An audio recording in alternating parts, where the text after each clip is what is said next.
I hear the windmills creak and squeak as wheels turn toward the wind. Those mills pumped water for the stock on which our hopes were pinned. The sucker rods moved up and down while wheels spun round and round. They sucked the fossil water up for use above the ground. The windmills made life possible on flat and dry terrain. They kept the stock tanks well supplied despite infrequent rain. To us, those wooden windmills were the pyramids of the plains, more monumental than the ones built during Pharaoh's reigns. My family, too, faced winds head-on, the winds of chance and change, the winds that blew with blizzard force and howled across the range.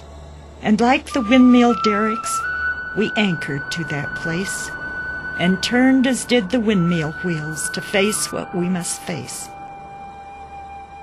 As you can see by the pictures, the windmills at the ranch have aged, along with those of us who remember when all of the windmills we had were wooden. We used to have 21 of them, and now we're down to 10. One reason is the water table's dropping, and it's harder to get to the water, and another reason is that parts are difficult to find, and they're expensive when you do find them.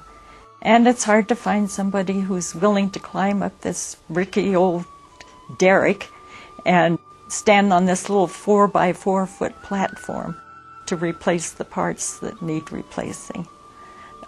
Don Rakoff was Dad's top hand. He worked for Dad for 15 years. And he, at his age, he is still replacing some of the parts on the old windmills.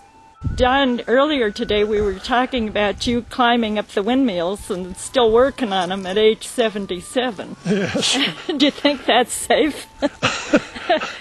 Well, safe or not, I guess it has to be done, you know. These younger people don't like to climb them anymore. Dad climbed the windmill platforms till he was 80.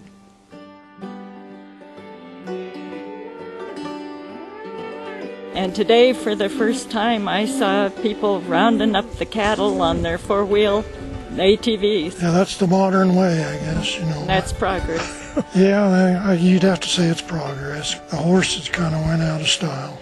And what did you say about progress? Well, you can't stop it, but we impeded it for quite a while.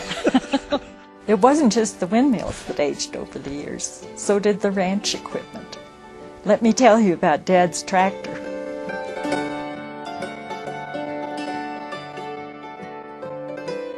My father's Massey Ferguson went back to Adam's time.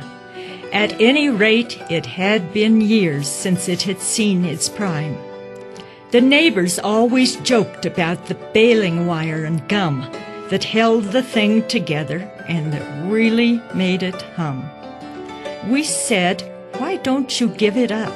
It's time to let it go. You can buy a new one, Dad. We know you've got the dough." He took off his old decob cap and scratched his balding head. He squinted in the noonday sun. "Well, I heard what you said. But if I bought a new one, then I'd have to fix that too. Which, when the thing broke down someday, I wouldn't know how to do." And so he went on driving the tractor he knew best. He used it for the smaller jobs and farmed out all the rest. For all I know, it might have been a valuable antique, except for all the different parts that made it too unique. And when he died, we hauled it to the ranch dump where it lies, half hidden by the sage and sand behind a little rise.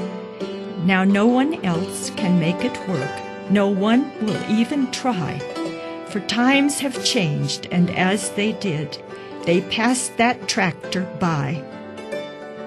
It is a monument of sorts to those who could make do.